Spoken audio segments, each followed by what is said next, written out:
Hey everyone, it's Ryan1940 here. Today we're taking a look at Sea Power Naval Combat in the Missile Age, and this is the NTU Mod's Arleigh Burke, the Flight 1 USS Russell, and I'm going to tell you a story from my perspective of when the Port Royal ran aground.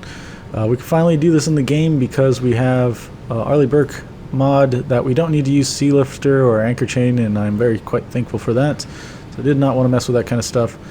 But yeah, if we look over here, there's the Port Royal. This is also another ship, Ticonderoga class ship that in the NTU mod actually has VLS upgrades and stuff like that. And so this is exactly what I saw. So Pearl Harbor is not really modeled in detail at all. There's not really there's no channel or anything, and this is why I keep saying the game should get high definition terrain models for some of the strategic ports like Pearl Harbor, because this is open ocean. You would, back in the Cold War, you'd probably be worried about submarines just waiting there lurking, or Russian AEGIS ships, that kind of stuff. It'd be kind of cool to see what missions can be derived from stuff like that. And then back over there would be Diamond Head, which does not look like Diamond Head. Anyways, so Port Royal ran aground on February 5th. It was a Thursday night, I think around 8 or 9 o'clock at night. We were actually, I think, getting underway for just a weekly ops thing. You know, you get underway, you go through doing all the training wickets that you need to get the checks in the box and stuff like that. So sonar guys were on line 6 back aft over here. And we were, I wonder if I could do this view actually. I can't really translate the camera. Oh well. Anyways, yeah, we heard about what had happened, but we didn't quite see it for ourselves. But we were getting underway Friday, so we're like, oh, we're definitely going to see it if they don't pull the ship off the reef. And this is crazy how close to real life you can make things look in the game. Because we're all back here kind of watching it. By then, you know, we're just stowing the lines at that point. This empties out into the open ocean, right? The channels goes right into Pearl Harbor, and then it's just kind of deep blue, dark water. And then around it's all like light colored water because it's shallow. You can kind of see a little bit of that in the game here. Not so much, but yeah, you can kind of see where it's like shallow. But if this was modeled with higher fidelity, there'd definitely be like a dark blue channel, and then there would be like a light blue all around it. Yeah, and so this whole area would have been where the airport's at. So when you fly into Hawaii, if you've ever done that, this is where the international airport's at. There's a joint base, well, we call it Joint Base Pearl Harbor Hickam nowadays, but back then it was called just Hickam Air Force Base, and Pearl Harbor Naval Base was separate things. So you can see here the harbor is like a couple of puddles. I really, really wish that was modeled better. Anyways, the Port Royal, they had been in dry dock for like months, and I knew a guy that was actually a sonar tech on the Port Royal at the time because he was in my ops class, and I ran into him later on. And I was like, what the heck happened to you guys? Like, why did you guys run aground? You know, because Pearl Harbor, if you can imagine, it's well charted, right? Navy ships have been operating there for decades and decades and decades, going back into like probably the early 1900s or even before that. And this was a strategic like coaling point before they had you know, gas turbine engines and stuff like we see on the modern ships.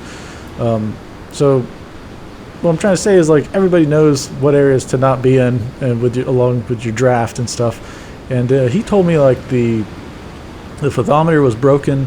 Their senior guys like weren't there, but usually if a fathometer is broken, it's not like a big deal, right? Because it is your depth sounder. But you know, if you have good charts and good positioning, you should know what the depth is, and then you can have some safe margins. And I think they were trying to like do some like boat transfer to get people ashore, and they didn't want them to like have to have a long boat ride, so they got as close as they could. And then they ran aground, and so they rolled the ship onto like 15 foot of reef or something like that. So the ship was firmly stuck on it, and we ended up going out to sea. And the whole time I remember coming back, and we were wondering if we were going to see these guys still stuck there, because we had heard that they were then using ocean-going tugs to try and yank the Port Royal off the reef, and they couldn't do it. You know, this happened like on a Thursday. We got underway on a Friday. They were already starting to try and pull it off the reef. I think they had a couple boats at the time that we saw them. Eventually, they had 5 or 6 tugs on this thing over the weekend, on like Saturday and Sunday. Couldn't pull the thing off, and in fact, they were pulling so hard that they were like partially kind of twisting the hull a little bit. I think the gun mounts for the 5-inch guns on the cruiser were like broken because of that, and so they yeah, 'cause I think they twisted this part of the hull so like this couldn't fit properly anymore, and so when we came back from our weekly ops thing, they had already pulled the Port Royal off, and they towed her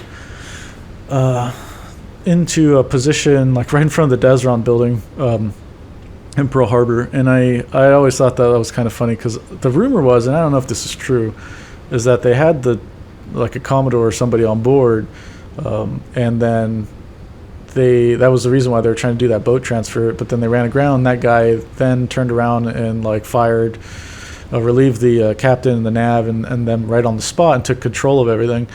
Again, that's the rumor that I heard. You know, sailors hear scuttlebutt, and then you don't ever know if it's true or not. But if that was true, then I did think it was quite funny, because that must have pissed him off like royally, to be like, what are you guys doing here?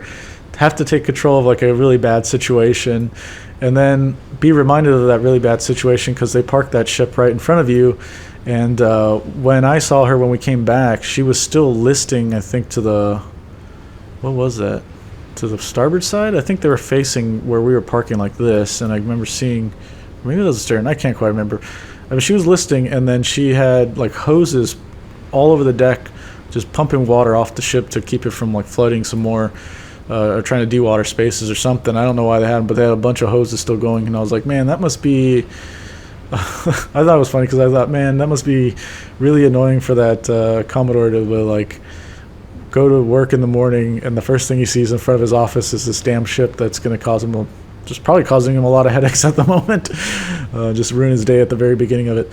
Yeah, anyways, she back then, Port Royal was like a BMD capable ship, and we were a BMD capable ship, and in those like eras, in that era, it wasn't like a standard for all the ships to have that yet.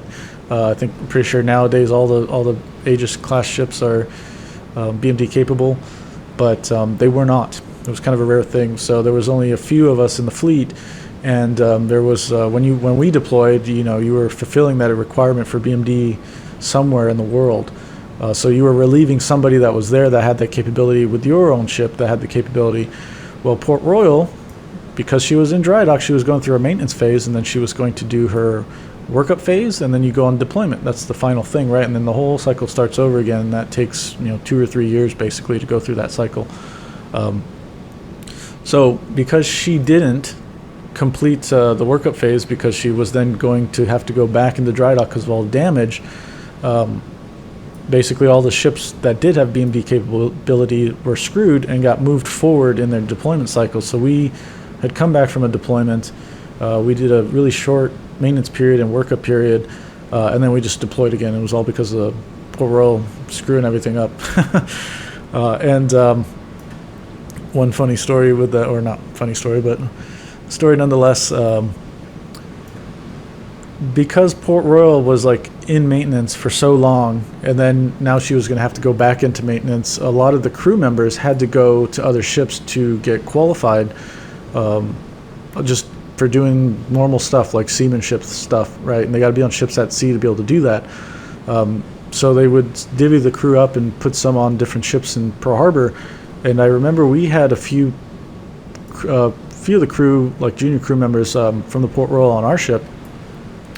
And Diamond Head's way out there, and we were starting our sea anchor to come back into to Pearl Harbor pretty far out, like maybe an hour out or something.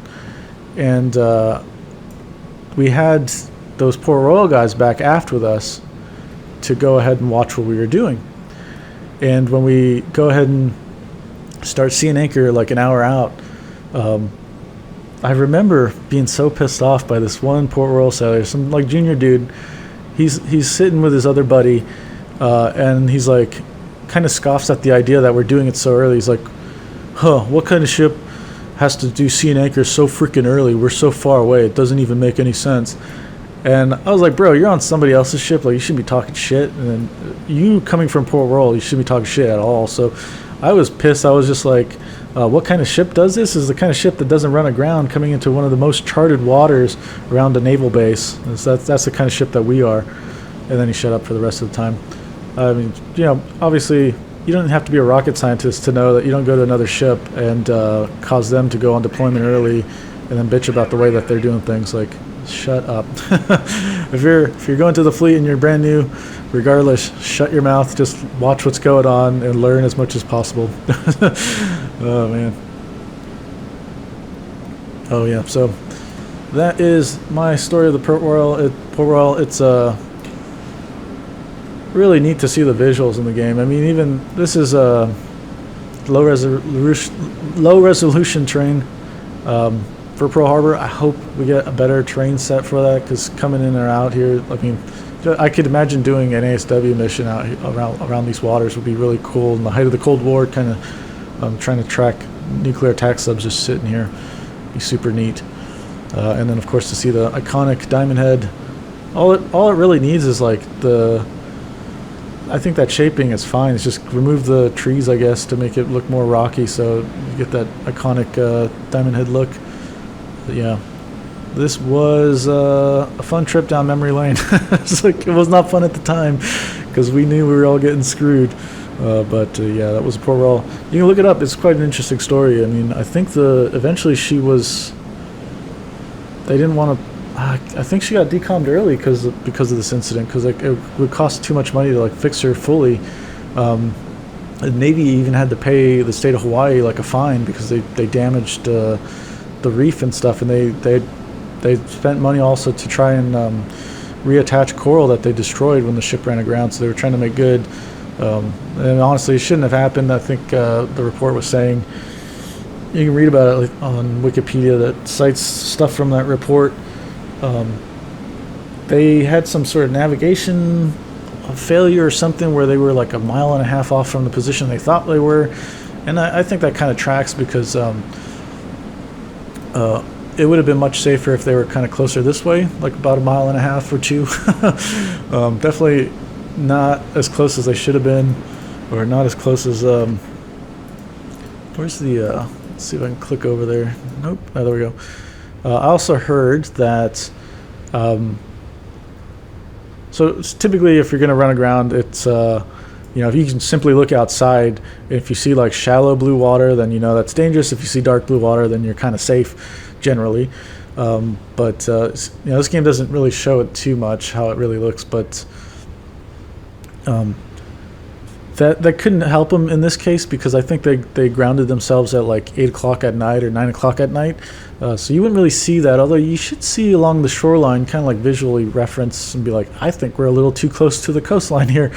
And they also, I heard that their lookouts were either partially manned or like not manned at all, because they had some that were FSA duty, which is what we call cranking, food service attendants, so they had to go work down the galley and on the mess decks, and for some reason they didn't allow them to go to their watch bill station for this, and they should have been on their lookout positions, so they didn't have the extra eyes that they could have had.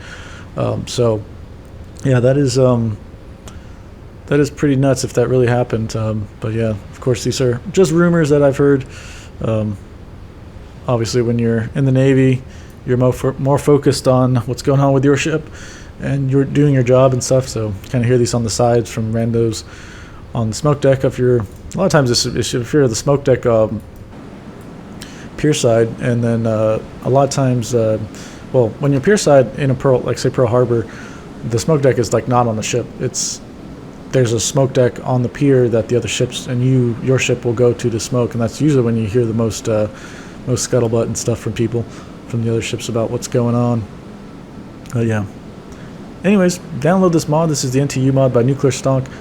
Arleigh Burke Destroyer. No CU lifter or anchor chain required. You just download the mod, and then you got it. And if you're a mission maker, please make missions with this thing. I want to play DG-59, fire some VLAs, that stuff. Anyways, if you have any questions or comments, let me know below, and I'll get to them as soon as possible. See you in the next one. Bye!